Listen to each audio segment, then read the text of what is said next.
हमने अक्सर संस्कृत और तमिल को आपस में लड़ते हुए देखा है कि कौन ज्यादा क्लासिकल है या कौन ज्यादा ओल्डर है या कौन नेटिव है।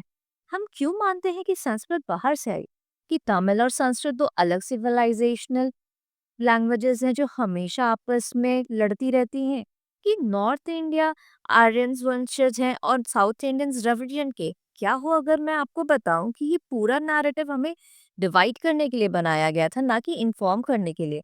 इंडियन लैंग्वेजेस की कहानी इन्वेजन्स की है नहीं, इवोल्यूशन की है। आइए इंडिया की रियल लिंग्विस्टिक जर्नी को डिकोड करते हैं। 18th और 19th सेंचुरी में ब्रिटिश और यूरोपियन स्कॉलर्स को एक अजीब सी बात पता चली। उन्होंने देखा कि कई लैंग्वेजेस जैसे लैटिन, ग्रीक और इवन संस्कृत में बहुत सारे सिमिलर वर्ड्स और ग्रामर थे। मदर जैसे वर्ड्स जो संस्कृत में मात्र, लैटिन में मैटर, ये नंबर्स जैसे कि 3 जो कि त्रया, त्रिस, थ्री सब एक जैसे लगते हैं। इससे एक्सप्लेन करने के लिए विलियम जोन्स जैसे यूरोपियन स्कॉलर्स ने प्रोटो इंडो यूरोपियन लैंग्वेज का आइडिया प्रपोज किया। एक हाइपोथेटिकल लैंग्वेज जहां सारे Indo European languages supposedly evolve हुए। लेकिन यहाँ है ट्विस्ट। पीआईई का कोई रिटन एविडेंस नहीं है, ना ही कोई आर्कियोलॉजिकल ट्रेस है। ये एक कंस्ट्रक्टेड थ्योरी है, एक लिंग्विस्टिक एंसेस्टर जिसे हमने कभी देखा ही नहीं।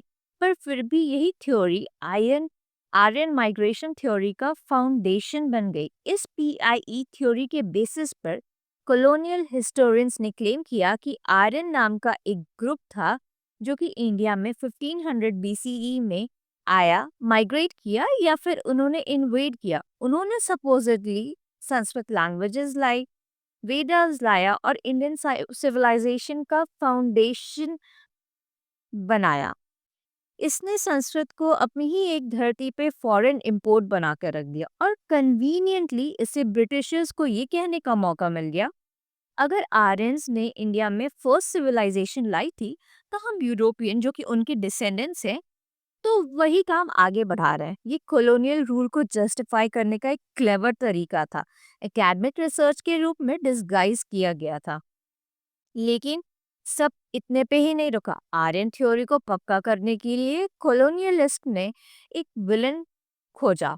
कम से कम एक कॉन्ट्रास्ट तो चाहिए ही था ना। तो उन्होंने द्रविडियन लैंग्वेजेस की कैटेगरी को इन्वेंट किया और उन्हें एक द्रविडियन रेस से जोड़ा। उन्होंने तमिल, तेलुगु, कन्नड़, मलयालम इन सभी को एक ग्रुप में लेबल कर दिया और कहा कि ये इंडिया के ओरिजिनल इनहेबिटेंट्स की लैंग्वेज थी, जिन्हें आर्यन आउटसाइडर्स ने सपोजिटली हराया या सिविलाइज किया। ब्रिटिशर्स से पहले द्रविडियन रेस जैसा कोई कॉन्सेप्ट ही नहीं था। तमिल थी, कन्नड़ थी, संस्कृत थी, सब सेंचुरी से एक साथ को एग्जिस्ट कर रही थी। श्री अगस्त्य जो नॉर्थ और साउथ दोनों में ही पॉपुलर है, उन्होंने तमिल ट्रेडिशन में बहुत सारी ग्रेट पोएम्स लिखी। और पतंजलि जिन्होंने संस्कृत के ग्रामर की रचना की, उनके कल्चरल टाइम्स ओवरलैप करते हैं। कोई नॉर्थ वर्सेस साउथ नहीं था जब तक ये कॉलोनाइजर्स ने इन्हें डिजाइन नहीं किया। चलो थ्योरीज छोड़ते हैं और फैक्ट्स देखते हैं। रीसेंट जेनेटिक स्टडीज जिसमें राखी गरी से एंशियंट डीएनए पर रिसर्च शामिल है, ने लार्ज स्केल आर्यन माइग्रेशन का एविडेंस को खारिज कर दिया। इंडिया, नॉर्थ और साउथ एक deeply entangle genetic ancestry share करते हैं जो 10,000 साल से भी पुरानी है। सरस्वती, इंडस सिविलाइजेशन और साउथ इंडियन मेगालिथिक कल्चर्स की आर्कियोलॉजिकल साइट्स पैरेलल डेवलपमेंट दिखाती है, कॉन्क्वेस्ट नहीं।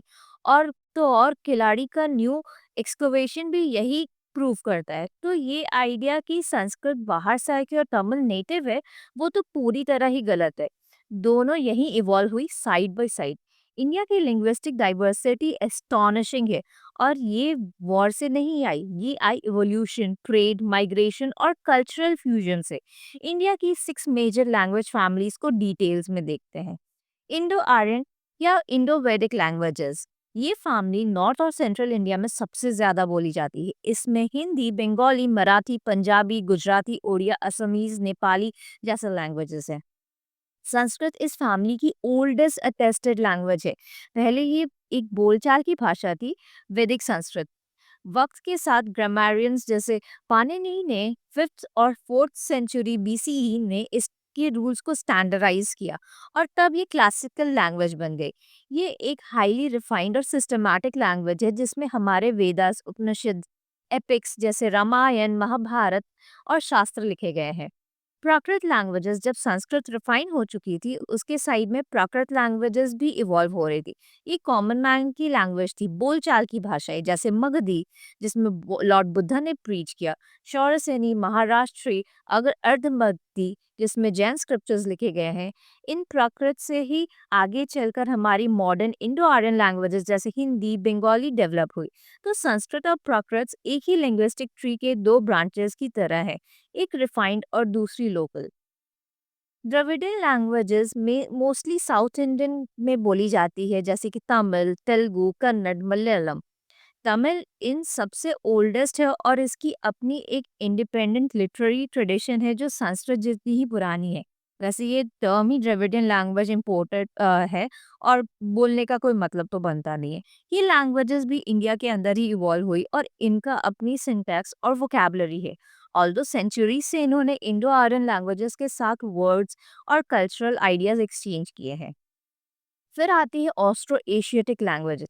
ये लैंग्वेज में मोस्टली सेंट्रल इंडिया में आदिवासी कम्युनिटीज द्वारा बोली जाती है, जैसे संथाली, मुंडरी, हो, खासी। इनका स्प्रेड साउथ ईस्ट एशिया तक भी है। ये भी इंडिया की सॉइल पर ही डेवलप हुई है। तिब्बतो बर्मन लैंग्वेजेस इंडिया के नॉर्थ ईस्ट स्टेट्स में बोली जाती हैं, जैसे बोडो, मीजो, मेती, नागामीज। इनका कनेक्शन तिब्बत और म्यांमार की लैंग्वेज से है, बट इंडिया में इनकी अपनी यूनिक एवोल्यूशन हुई है। अंडमानीज लैंग्वेज जो कि अंडमान आइलैंड की इंडिजिनस लैंग्वेज है, जैसे अकाबिया, ये ऑलमोस्ट एक्सटिंक्ट हो चुकी है, लेकिन ये इंडिया के ओल्डेस्ट नोन लैंग्वेज फैमिली में से एक है। ताई कराई लैंग्वेजेस असम के कुछ पार्ट्स में बोली जाती है, जैसे ताई अहोम। इनका ओरिजिन साउथ ईस्ट एशिया में है, लेकिन ये इंडिया में सेंचुरीज से एग्जिस्ट कर रही हैं। हर फैमिली ऑर्गेनिकली डेवलप हुई है, लोकल इवोल्यूशन, ज्योग्राफी और इंटरैक्शंस के थ्रू, नॉट एनी इन्वेजन। और सब एक दूसरे से इंस्पायर भी हुई हैं। और ये भी सच है कि तमिल और संस्कृत ट्राइबल्स नहीं है, ये सिविलाइजेशनल ट्विन्स हैं। भक्ति मूवमेंट संस्कृत और तमिल दोनों में ही गाया गया है। चोला किंग्स ने संस्कृत स्कॉलर्स को फंड किया और दोनों स्क्रिप्ट्स में टेम्पल बनवाए। नालंदा और कांचीपुरम जैसे एंशियंट यूनिवर्सिटीज ने मल्टीपल लैंग्वेज बैकग्राउंड के स्टूडेंट्स को अट्रैक्ट किया। इंडिया की लैंग्वेज वॉर पर नहीं है, ये रिवर्स की तरह है, अलग लेकिन कल्चरली सेम ओशंस की तरफ बहती है। तो नेक्स्ट टाइम जब कोई कहे कि संस्कृत बाहर से आई है या द्रविडियंस ऑप्रेस नेटिव्स थे, तो पूछो प्रूफ कहाँ है, क्योंकि इंडियन लैंग्वेज की रियल स्टोरी इन्वेजन और डिवीजन की नहीं, बल्कि फ्यूजन और फ्लरिशिंग की है। कॉलोनियल मिथ्स को एक हजारों साल पुरानी यूनाइटेड सिविलाइजेशन को डिवाइड मत करने दो। लाइक, शेयर और कमेंट करो, अपनी मदर टंग का नाम बताओ और